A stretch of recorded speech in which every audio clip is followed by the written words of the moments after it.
نبی کریم صلی اللہ علیہ وآلہ وسلم نے ارشاد فرمایا، جو شخص مسجد کی طرف جائے اور اس کا ارادہ صرف یہ ہو کہ کوئی اچھی بات سیکھے یا سکھائے، اس کو حج کرنے کے برابر پورا ثواب ملے گا۔ نبی کریم صلی اللہ علیہ وآلہ وسلم نے ارشاد فرمایا، مسجد سے کوڑا کباڑ نکالنا بڑی آنکھوں والی حوروں کا مہر ہے، اور ہم کو رسول صلی اللہ علیہ وآلہ وسلم نے محلے محلے مسجدیں بنانے کا حکم اور ان کو صاف پاک رکھنے کا حکم فرمایا۔ نبی کریم صلی اللہ علیہ وآلہ وسلم نے ارشاد فرمایا،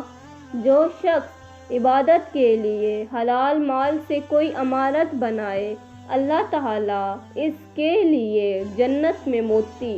اور یاقوت کا گھر بنوائے گا۔ نبی کریم صلی اللہ علیہ وآلہ وسلم نے ارشاد فرمایا،